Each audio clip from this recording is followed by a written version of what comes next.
Shalom, shalom, bien-aimés. Donc, nous continuons avec nos enseignements et aujourd'hui, donc, nous allons parler de j'invoque le sang de Jésus. Est-ce que c'est un problème ou pas?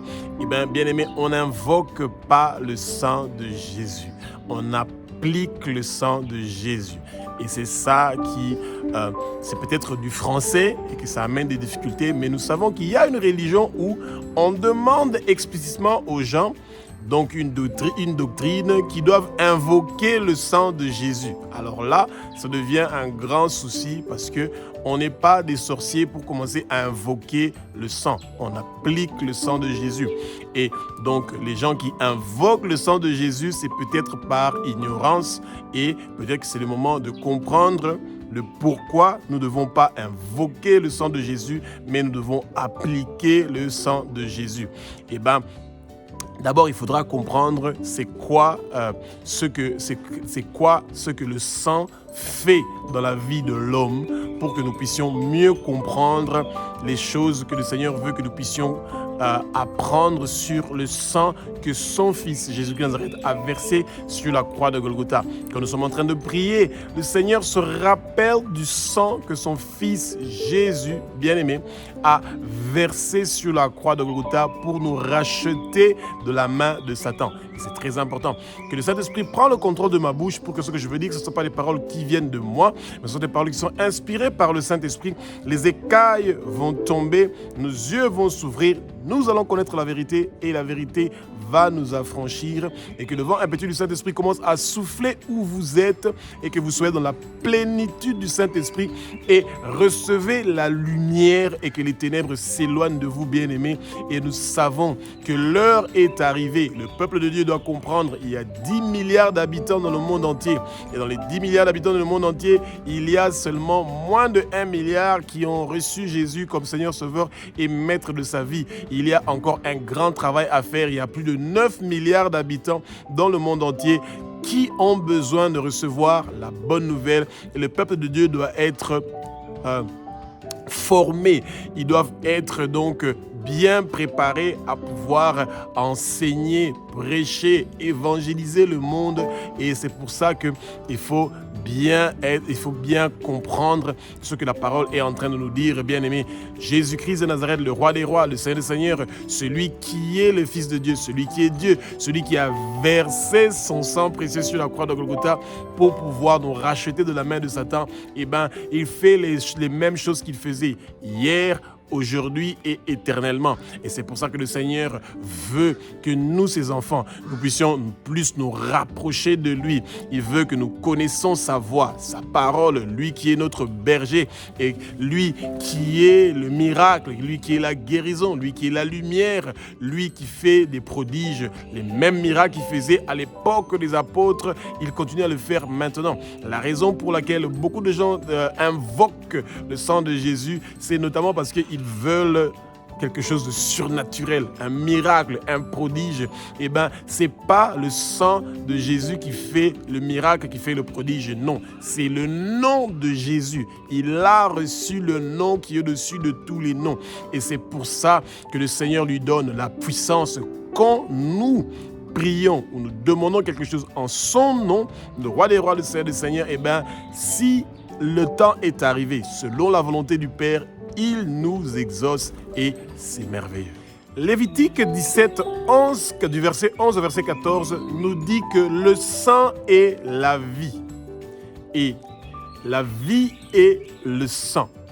Et pourquoi Lévitique nous parle de ça? Eh bien, à l'époque, bien aimé, quand on avait dit à Adam et Ève, le jour que vous allez manger de ce fruit-là, vous allez mourir. Mourir, ça veut dire qu'ils ne vont pas avoir la vie éternelle. C'est ça, quand on meurt et qu'on ne meurt pas dans le Christ, dans Jésus, ça veut dire que nous n'allons pas avoir la vie éternelle. Et c'est là que le peuple de Dieu doit faire très attention. Tous les gens qui meurent sans avoir accepté Jésus, ils n'ont pas la vie éternelle, et bien, ils partent en enfer.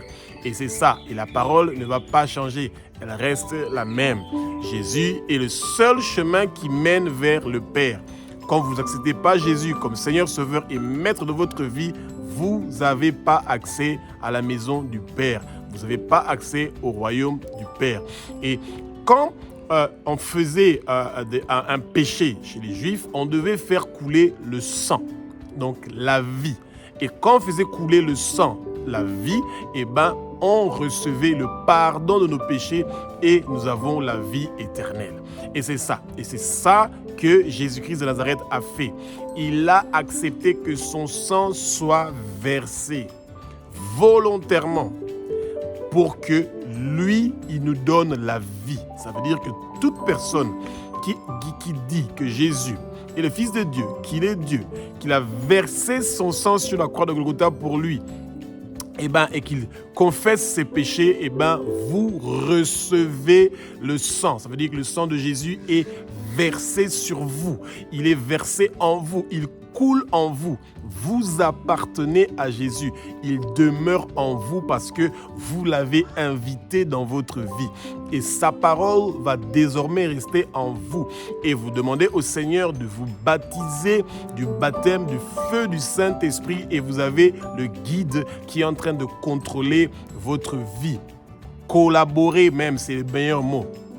Parce que le Saint-Esprit n'est pas là pour vous dicter ce que vous devez faire. Il veut travailler ensemble avec vous. Il veut collaborer ensemble avec vous. Le sang, c'est la vie. Et c'est pour ça que même la loi le dit. Celui qui fait couler le sang de l'autre, donc qui tue l'autre, il est souvent condamné à mort ou il a une grande condamnation. Pourquoi? Parce qu'il a ôté la vie à quelqu'un. Et Jésus est venu pour verser son sang pour que nous puissions avoir la vie éternelle.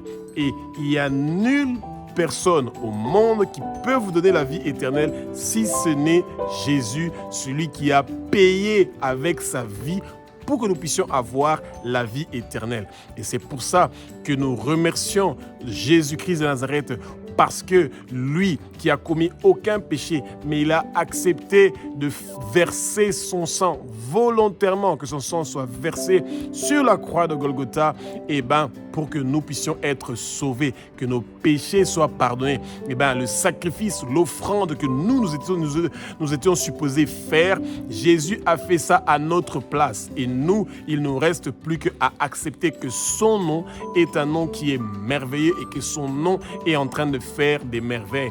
Donc, au lieu d'invoquer le sang de Jésus, invoquez mon nom. Et c'est ça que Psaume nous dit dans Psaume 50:15. Quand vous êtes dans la détresse, quand vous êtes dans des problèmes, vous avez des maladies, invoquez mon nom et le Seigneur dit qu'il viendra. Vous invoquez le nom de qui? De Jésus, celui qui a versé le sang. Donc vous invoquez pas le sang, mais vous invoquez le nom de Jésus. Parce que c'est lui qui est le roi des rois. C'est lui qui est le Seigneur des seigneurs. C'est lui qui est la solution, le guérisseur. C'est lui qui est le miracle. C'est lui qui est la solution. C'est lui qui apporte la solution à tout problème ou difficulté que vous avez. Donc, peuple de Dieu, nous ne devons pas invoquer le sang de Jésus. Nous devons invoquer le nom de Jésus parce que Jésus a reçu le nom qui est dessus de tous les noms. Et quand nous parlons du nom de Jésus, nous invoquons son nom, nous proclamons, nous déclarons son nom, il y a une délivrance qui se fait, il y a une libération qui se fait, il y a des merveilles, des miracles, des prodiges qui se fait. Ce qui est impossible pour l'homme est possible pour Dieu et ce qui est impossible pour les non-croyants, c'est possible pour les croyants. Pourquoi? Parce qu'ils ont cru. Quand vous croyez, vous allez avoir ce que vous avez demandé au Seigneur si son temps est arrivé selon sa volonté.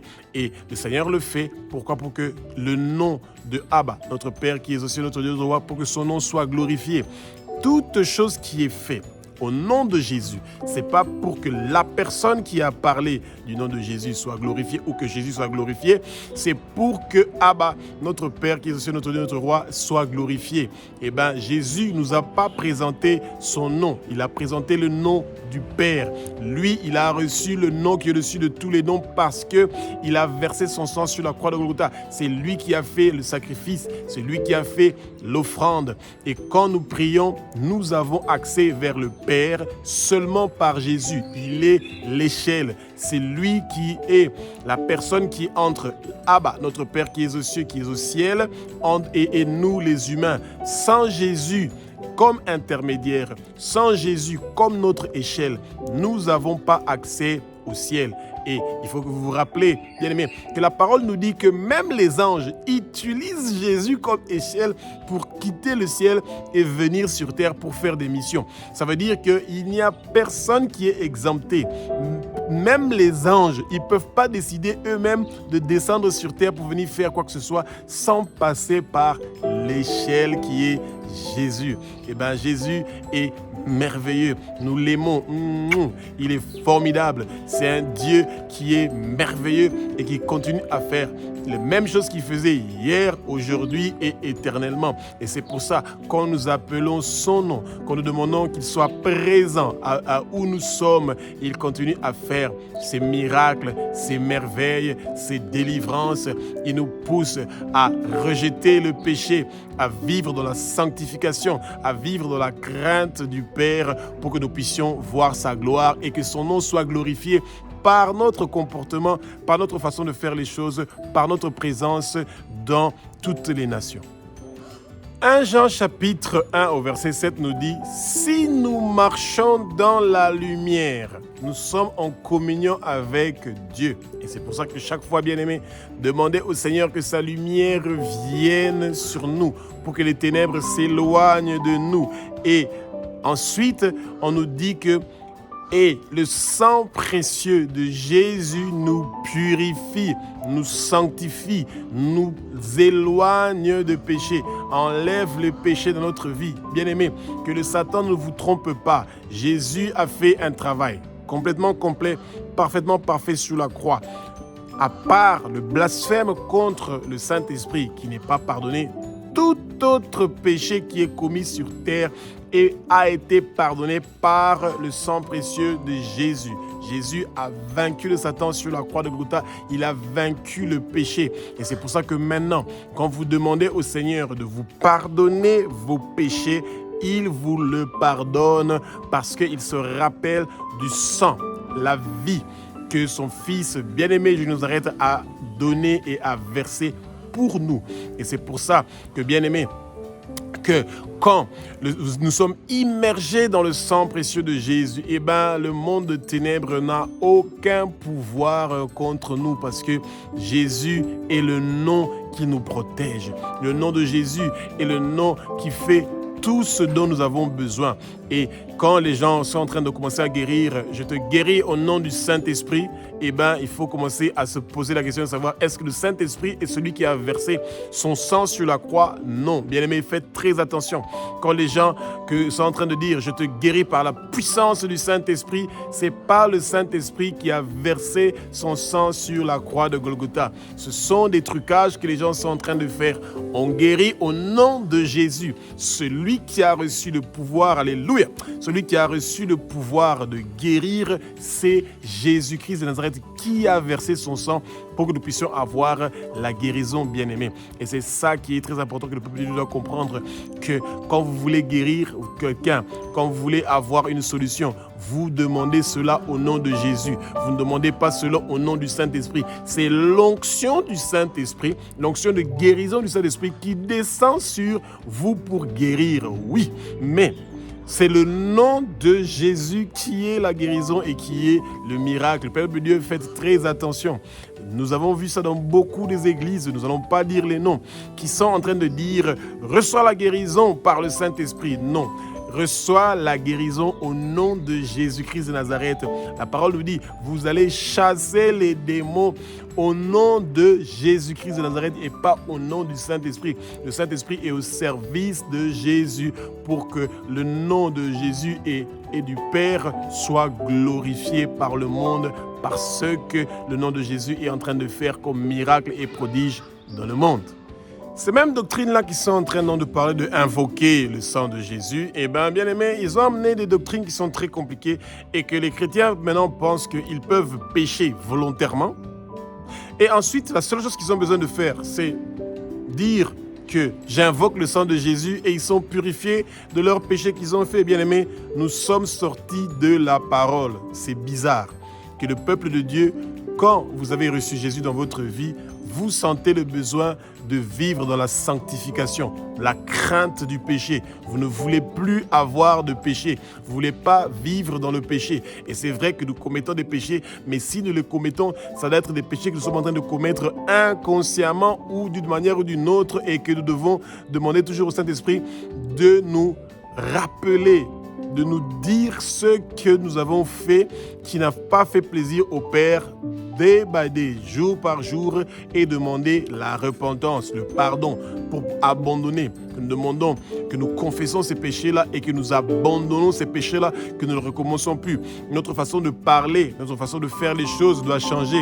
Notre façon de parler des autres doit changer. Notre comportement, notre habillement. Tout change. Ce que nous faisons avant n'est plus les choses que nous faisons maintenant. Et donc, le peuple de Dieu doit se rappeler que nous ne devons pas commettre des péchés consciemment, pécher, et ensuite disons que nous avons une formule magique qui délivre des péchés, qui pousse le Seigneur à nous pardonner les péchés. C'est en invoquant le sang de Jésus. Faux et archi faux. Quand vous avez reçu Jésus, vous voulez vivre dans la sanctification. Vous refusez le péché, bien-aimé. C'est dommage que dans nos églises, on ne parle plus assez de ça parce que sinon les gens vont fuir, ils vont se sentir reprochés. Que le Seigneur fait tomber les écailles et que vos yeux puissent s'ouvrir. Vous allez connaître la vérité et la vérité va vous affranchir. Bien-aimé, Dieu nous a créés selon leur ressemblance. Ça veut dire la ressemblance de Dieu, de Jésus et du Saint-Esprit. Ce sont des personnes. Ils sont esprits. Et c'est pour ça que, de la même façon que Jésus, notre Père qui est aux cieux, se rappelle toujours de comment le sang de son Fils Jésus-Christ de Nazareth a été versé sur la croix de Golgotha, et que s'il a fait ce sacrifice-là de donner sa vie pour que nous puissions recevoir la vie, nous aussi, avant que nous commettons des péchés, nous devons nous rappeler que Jésus a payé un prix, un très grand prix sur la croix, pour que nous puissions recevoir la vie éternelle, pour que nos noms soient inscrits dans le livre de vie de l'agneau, bien-aimé. C'est très important. Nous voulons partir vers le Père. Jésus est le seul chemin qui nous mène vers le Père. Et nous avons vaincu le Satan, notre ennemi, par le sang de l'agneau qui a été immolé. Jésus, en versant son sang, en donnant sa vie, il nous a donné la victoire. Et c'est ça que nous devons rappeler au Satan. Au lieu de dire « j'invoque le sang de Jésus », il faut dire à Satan, « Satan, je t'ai vaincu, j'ai vaincu le péché par le sang que Jésus a versé sur la croix de Golgotha pour moi, pour me racheter. Satan, toi et tous tes hommes forts et tous tes démons, vous avez plus de place et de pouvoir dans ma vie. Sortez au nom de Jésus, quittez au nom de Jésus, partez au nom de Jésus, bougez, dégagez maintenant au nom puissant de Jésus-Christ de Nazareth. Bien-aimés, c'est ça, au lieu d'invoquer le sang de Jésus, chassez le Satan. La parole nous dit qu'ils ont été vaincus. Notre ennemi, le péché, a été vaincu par le sang de Nazareth. Et témoignez, bien-aimés, dites dans vos prières ce que le Seigneur a fait pour vous, parce que ces témoignages-là aussi font partie de ces belles victoires que le Seigneur nous a données.